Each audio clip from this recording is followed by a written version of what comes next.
মুকুন্দপুর গ্রামটা বেশ সুন্দর একটা গ্রাম। সবাই মিলেমিশে বসবাস করে। গ্রামটাকে তারা বড্ড ভালোবাসে। কিন্তু ইদানিং গ্রামের বেশ কিছু বাড়িতে চুরি হয়ে যাচ্ছে।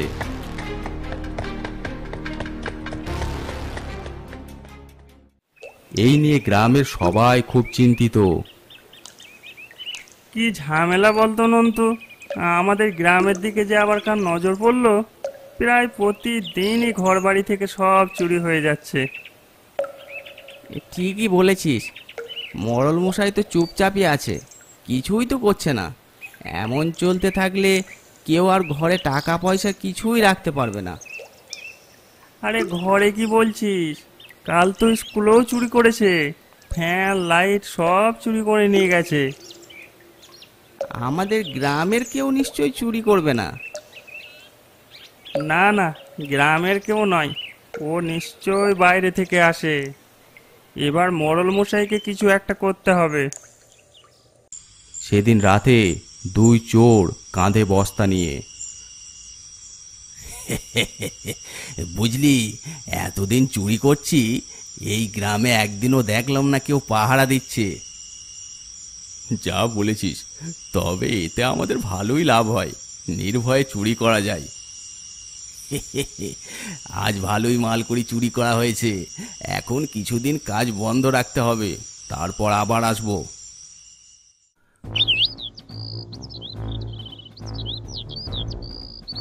তোমরা সবাই শান্ত হও। আমি বুঝতে পারছি আমাদের গ্রাম এখন সংকটের মধ্যে দিয়ে যাচ্ছে।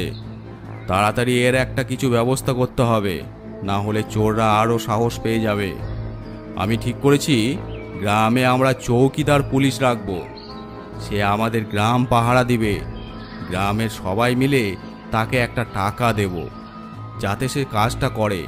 বিনা পয়সায় তো কেউ আর কাজ করবে না। আজ থেকেই এই কাগজগুলো বিভিন্ন জায়গায় ছাঁটিয়ে দাও। এখানে লেখা আছে, খুব শীঘ্র আমাদের গ্রামের জন্য একটা অস্থায়ী পুলিশ নিয়োগ করা হবে। যার বন্দুক আছে তাকে আগে নেওয়া হবে। কথা মতো গ্রামের সব জায়গায় কাগজ ছাঁটিয়ে দেওয়া হলো।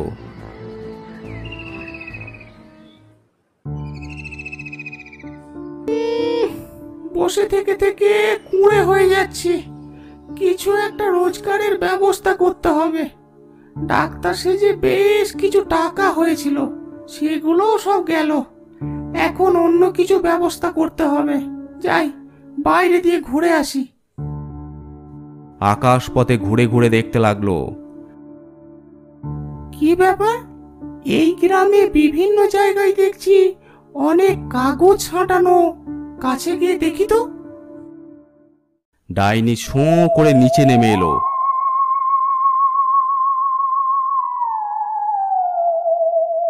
মনোযোগ দিয়ে বিজ্ঞাপনটা পড়তে লাগলো। খুব শীঘ্র অস্থায়ী পুলিশ নিয়োগ করা হবে।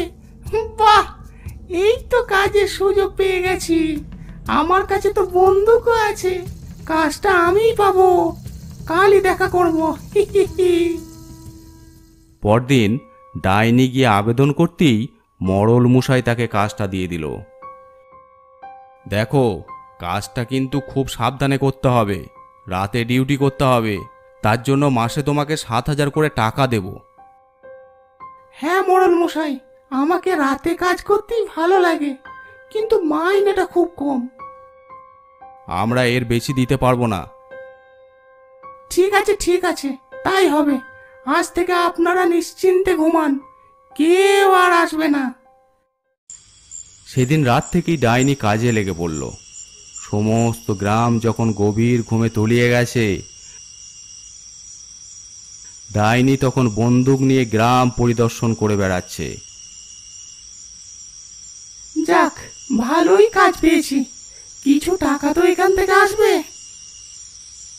অনেকক্ষণ হয়ে গেল, কিন্তু কোনো চোর কেউ দেখতে পেল না। না, চোর বাবাজি আজ আর আসবে না। মনে হয় জেনে গেছে এই গ্রামে পুলিশ চলে এসেছে। তখনই দেখলো দুটো চোর কাঁধে ঝোলা নিয়ে ধীরে ধীরে একটা ঘরের দিকে এগিয়ে যাচ্ছে। এবার পেয়েছি বেটাদের, এমন প্যাঁচ মারবো আর জীবনে চুরি করতে আসবে না। তবে এখন কিছু করব না, আগে দেখি ওরা কোথায় চুরি করে। যখন চুরি করে বেরোবে তখনই ধরবো। চুরি করে চোর রাস্তা দিয়ে হেঁটে যাচ্ছে। আজ কিন্তু ভালো মালকড়ি পাওয়া গেছে, এক সপ্তাহ চুরি না করলেও চলে যাবে। যা বলেছিস, চল চল তাড়াতাড়ি পালাই। কোথায় পালাবে বাছাধন? পেছনে তাকিয়ে দেখে পুলিশ। কে কে কে তুমি? আমাকে চিনতে পারছিস না? এই গ্রামের নতুন পুলিশ আমি। ওরে বাবা রে, এই যে পুলিশ! আমাদের ভুল হয়ে গেছে, আর চুরি করব না। দয়া করে আমাদেরকে ছেড়ে দাও। এই ঝুলিতে অনেক মাল আছে, তুমি সব নিয়ে নাও। ডাইনির মনে লোভ হলো, ভাবলো কাজ করে আর কটা টাকা পাবো, তার থেকে এদের কাছ থেকে অনেক মালকড়ি পাওয়া যাবে। ঠিক আছে, শোন, সব আমাকে দিতে হবে না, অর্ধেক আমাকে দে, বাকিটা তোরা ভাগ করে নিবি। সত্যি? তাহলে এক থলি তোমার। তবে একটা কথা, যখনই চুরি করবি অর্ধেক ভাগ আমাকে দিতে হবে, বিনিময়ে আমি তোদের ছেড়ে দেব। ঠিক আছে, আমরা তাহলে যাই। হ্যাঁ, যা। তারপর ডাইনি এক থলি মালকড়ি নিয়ে বাড়ি চলে যায়। সকালবেলা মরল মশাই ডাইনিকে ডেকে পাঠায়। কি ব্যাপার, তুমি থাকতে তাও চুরি হচ্ছে কি করে? সেটাই তো, চোরগুলো নিশ্চয়ই খুব চালাক। কখন যে চুরি করে চলে গেল আমি দেখতেও পেলাম না। এমন করলে হবে না, তোমাকে আরো সাবধান হতে হবে। ঠিক আছে, এবার থেকে আমি আরো ভালো করে পাহারা দেব। মুখে বললে কি হবে? যখনই চোররা চুরি করে, ডাইনি তার অর্ধেক নিজের কাছে নিয়ে চোরদেরকে ছেড়ে দেয়।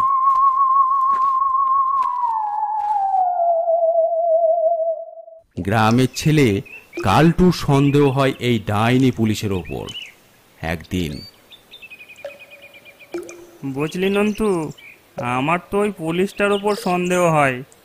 ওর খাওয়া দাওয়া দেখেছিস? প্রতিদিন মুরগি আর মাছ নিয়ে যায়, অত টাকাও পায় কোথায়? নিশ্চয়ই কিছু ব্যাপার আছে। ঠিক বলেছিস, কি করা যায় বলতো? আজ রাতে তুই আর আমি লুকিয়ে লুকিয়ে দেখবো ওই পুলিশটা কি করে। ঠিক আছে। কথা মতো রাতে ডাইনি পুলিশ পাহারা দিচ্ছে, আর লুকিয়ে লুকিয়ে কালটু আর নন্তু ওর গতিবিধির উপর নজর দিচ্ছে। এক সময় দেখলো রাত গভীর হলে চোর দুটো চুরি করে চুরি করা মালের অর্ধেক ডাইনি পুলিশকে দিল। দেখলি নন্তু, যা বলেছিলাম, এও ওদের দলের সাথে যুক্ত আছে। সেই তো রে। চোর দুটো চলে গেল।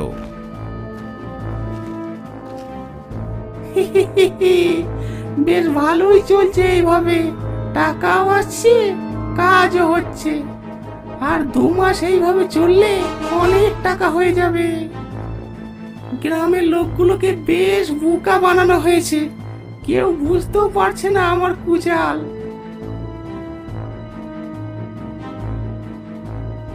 তারপর টাকার পুঁটুলিটা নিয়ে উড়ে উড়ে যেতে লাগলো। এ কি রে নন্তু, এ তো পুলিশ নয়, ডাইনি। পুলিশ সেজে আমাদেরকে ধোকা দিচ্ছে। সত্যি কালটু, আমার তো বিশ্বাসই হচ্ছে না। এবার কি করবি? এবার মোড়ল মশাইকে বলতে হবে, তারপর দেখা যাক কি হয়। পরদিন সকাল হতে মরল মশাইকে সমস্ত ঘটনা খুলে বলল। মরল মশাই আরো দুজনকে ডেকে নিল। তারপর ঠিক করলো রাতের বেলা ডাইনিকে হাতে নাতে ধরে লাঠির বাড়ি মেরে গ্রাম ছাড়া করবে। যেমন ভাবা তেমন কাজ। পরদিন রাতে সবাই অপেক্ষা করতে লাগলো। চোররা চুরি করে যখন অর্ধেক মাল ডাইনিকে দিল, অমনি সবাই ঝাঁপিয়ে পড়ল ডাইনির ওপর। দুমদাম করে লাঠির বাড়ি মারতে লাগলো। চোররা ভয়ে মালপত্র ফেলে প্রাণের মায়ায় ছুটে পালায়। ওরে বাবা রে, এ সব হাড়গুলো আমার ভেঙে গেল রে। ছেড়ে দে, আমাকে ছেড়ে দে। ওরে বাবা রে, আর করবো না রে। খুব পুলিশ সেজে এসেছিস বল ডাইনি, মনে করেছিস আমরা বুঝতে পারবো না? আজ তোকে এমন মার দেব যে জীবনে এই গ্রামে আর আসবি না। মারো সবাই। ওরে বাবা রে, আর মারিস না, আর মারিস না আমাকে। সব হাড়গুলো আমার ভেঙে গেল। ওরে বাবা রে, আর কোনোদিন এই গ্রামে আসবো না। কি মারটাই না দিল। তারপর কোনো রকম নিজেকে সামলে প্রাণপণ ছুটতে লাগলো ডাইনি। ওরে বাবা রে, ওরে বাবা রে, আর কোনোদিন এই গ্রামে আসবো না। কি মারটাই না দিল। ছালাক ডাইনি ভয়ে পালিয়েছে।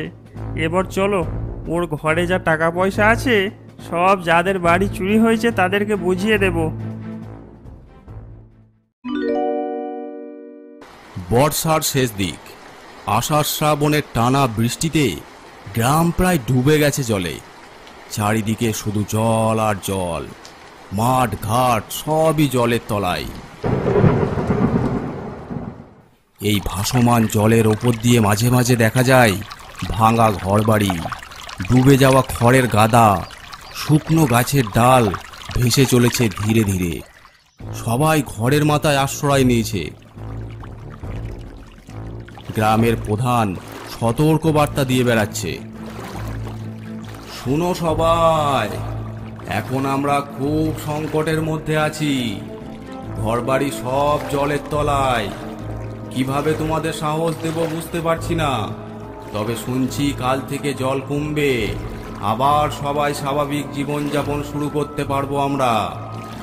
তাই তোমরা যে যেখানে আশ্রয় নিয়ে আছো সবাই সেখানেই থাকো। অযথা ভয় পাবেন না, সব কিছু ধীরে ধীরে স্বাভাবিক হবে। এই জলে ডাইনির ঘরটাও ডুবে গেছে। ডাইনি আর মামদো এখন আশ্রয় নিয়ে আছে ঘরের চালে। এই বৃষ্টি জল আর ভালো লাগছে না। ঘরটাও জলের তলায় চলে গেছে। এখন যে কোথায় যাব?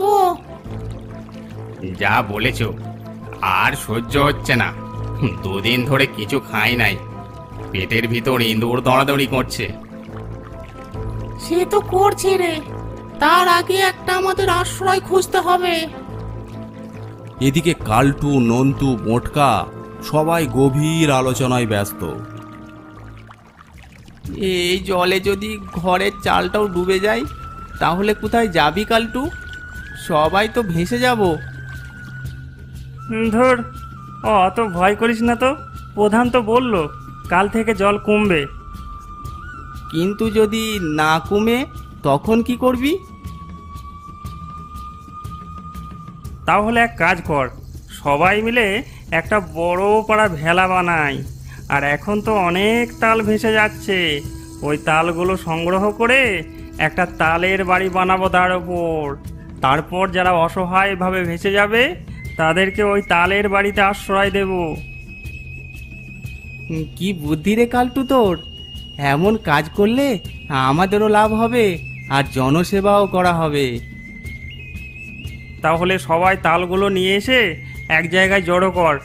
তার আগে আমাদেরকে একটা ভেলা তৈরি করে নিতে হবে।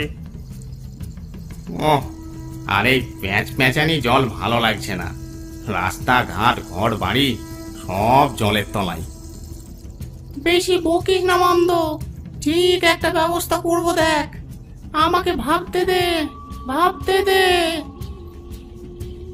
এদিকে কালটুরা সবাই মিলে একটা ভেলা তৈরি করে ফেলেছে, আর তার মধ্যে একটা বিশাল বড় তালের বাড়ি তৈরি করেছে। দুই বন্ধু দাঁড় বাইছে। কালটু আর নন্তু চারিদিকে চোখ রাখছে, কেউ অসহায়ভাবে ভেসে গেলে উদ্ধার করার জন্য। ওই দেখ নন্তু, মদন খোড়ো ছাগলটা মনে হচ্ছে জলে ভেসে যাচ্ছে। ওটাকে তুলতে হবে। চল ভেলাটা ওইদিকে নিয়ে চল। তারপর তারা ভেলাটা ছাগলের দিকে নিয়ে যেতে লাগলো। অবশেষে ছাগলটাকে ভেলার ওপর আশ্রয় দিল। সত্যি কালটু, ছাগলটার প্রাণ বাঁচাতে পেরে খুব ভালো লাগছে। হ্যাঁ রে রন্তু, আরও চারিদিকে চোখ রাখ, দেখতে পেলি তাকে ভেলায় তুলে নেব। এদিকে ডাইনি তার ঘরের চালের মাথায় দাঁড়িয়ে দাঁড়িয়ে ওই ভেলাটাকে দেখে অবাক হয়ে যায়। ভেবেই পায় না এই আজব ভেলা কি করে এখানে এলো। ওই দেখ মামদ, দারুণ একটা জিনিস। কত বড় তালের বাড়ি, আর কি সুন্দর। ওই বাড়িটাতেই আমরা আশ্রয় নেব, বন্যার হাত থেকে আর এই প্যাচ প্যাচানি জল থেকে রক্ষা পাবো।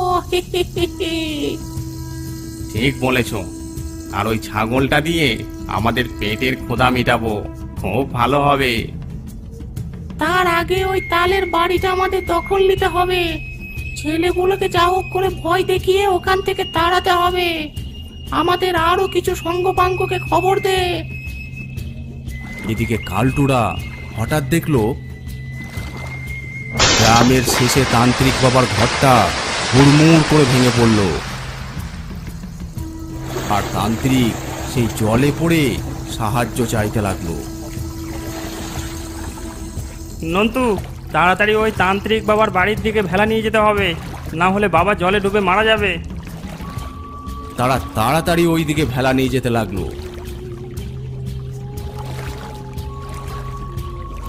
তারপর খুব সাবধানে বাবাকে ভেলায় তুলল। তান্ত্রিক বাবা অনেক কাহিল হয়ে পড়েছিল, তাই সবাই মিলে তাকে নিয়ে তালের বাড়িতে শুয়ে দিল। তারপর আবার ভেলা চলতে লাগলো। কালটু, এই বৃষ্টি বাদলে খিচুড়ি রান্না করলে কেমন হয়? ভালোই হবে তো, কিন্তু রান্না করবি কোথায়? তান্ত্রিক বাবাও ক্লান্ত, উনিও বোধহয় দুদিন কিছু খায় নাই। চাল ডাল সবই তো এনেছি, দেখ কোথাও একটু ডাঙ্গা পেলে ওখানে রান্না করা হবে। তখনই দেখে জলের উপরে একটা কড়াই ভেসে উঠল, আর তার উপর একটা কঙ্কাল দাঁড়িয়ে। সামনে পিছনে তাকিয়ে দেখলো চারিদিকে কড়াইয়ের ওপর কঙ্কাল দাঁড়িয়ে আছে। এ কি রে কালটু, এ তো কঙ্কাল আমাদেরকে ঘিরে ধরেছে। এবার কি হবে? তাই তো রে, কেন বলতো? হঠাৎ দেখে আর একটা কড়াইয়ের ওপর ডাইনি দাঁড়িয়ে হাসছে। কি রে, আমাদের জন্য তালের বাড়ি বানিয়েছিস? খুব ভালো করেছিস। এবার মানে মানে এখান থেকে কেটে পড়, আমরা এই তালের বাড়িতে আশ্রয় নেব। এটা কি তোর জন্য নাকি রে বুড়ি ডাইনি? চলে এসেছে তালের বাড়িতে থাকবে। এটা অসহায় মানুষদের জন্য, তোদের জন্য নয়। যত বড় মুখ নয় তত বড় কথা। ভালোই ভালোই এই তালের বাড়ি আমাদেরকে দিয়ে দে। দুদিন ধরে আমরা জলে ভিজছি, কিছু খাইনি। বলে দিলাম আমাদেরকে এই বাড়ি দিয়ে দে। তা আমরা কি করব? আমরা তোকে আমাদের বাড়ি দেব না। তবে রে, এই বলে ডাইনি মন্ত্র পড়ে কিছু ছুঁড়ে দেয় ওদের দিকে।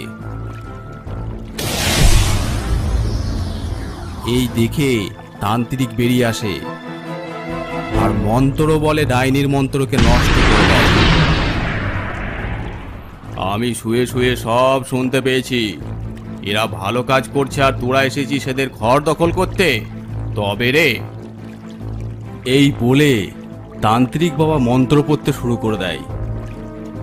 ওং রং ক্রিং। ওরে বাবা রে, এ আবার কোথায় ছিল? তাড়াতাড়ি পালা মন্দ, তাড়াতাড়ি পালা। সাথে সাথে সবাই উদাও হয়ে যায়। তাহলে কি হবে? আমরা থাকবো কোথায়? ওখানেই থাকবো।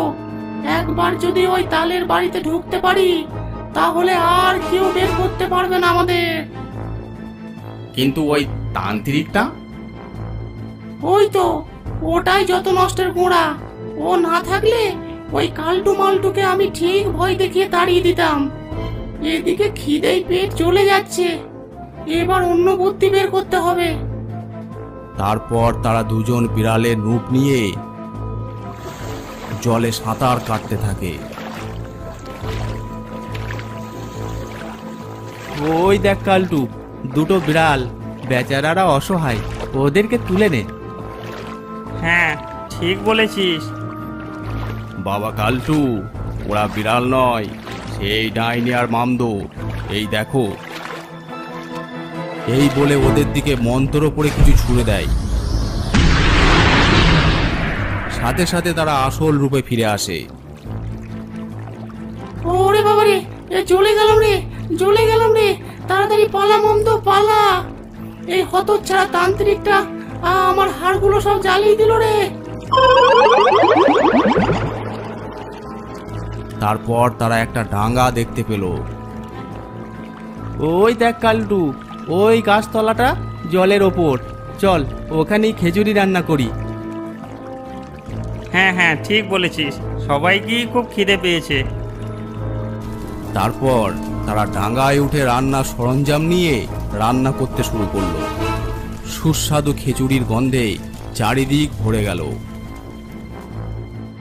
আর এই গাছের ডালে বসে বসে ডাইনি আর মামদো লোলুপ দৃষ্টিতে সেদিকেই তাকিয়ে রইল। কি সুন্দর গন্ধ রে মন্দ, একটু যদি পেতাম। খিদেই পেট চলে যাচ্ছে। চলো না, ওদেরকে বলে দেখি যদি আমাদেরকে একটু দেয়। দেখছিস না, ওই তান্ত্রিকটাও আছে। জোড়হাত করে বলবো, তাহলে নিশ্চয় দেবে। শুনেছি মানুষের মন বড় দয়ালু হয়। বলছিস? তাহলে চল দেখি। ডাইনি আর মামদো ওদের কাছে এগিয়ে গেল। কি রে ডাইনি, তুই আবার এসেছিস? এবার তোদের ভস্ম করে ছাড়বো। না না বাবা, এবার আমরা কোনো খারাপ উদ্দেশ্যে আসি নাই। আসলে আমরা দুদিন ধরে কিছু খাই নাই, পেটে খুব খিদে।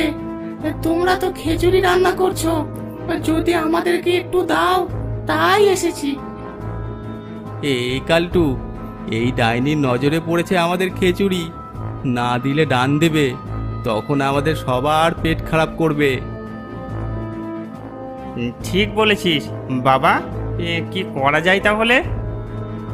ঠিক আছে, আয় তোরা, তবে কোনো রকম চালাকি করবি না বলে দিলাম। না না বাবা, এই কান ধরছি। এই মন্দ, কান ধর। তারপর রান্না সম্পূর্ণ হলে সবাই মিলে ভাগামাটি করে খিচুড়ি খেতে লাগলো। এক অবিশ্বাস্য ঘটনা, এই প্রথম ডাইনি মামদো আর মানুষ একসাথে খাওয়া দাওয়া করছে। কেমন লাগলো আজকের গল্পটি? যদি ভালো লাগে অবশ্যই সাবস্ক্রাইব করে দেবে, আর লাইক, কমেন্ট, শেয়ার করতে ভুলবে না।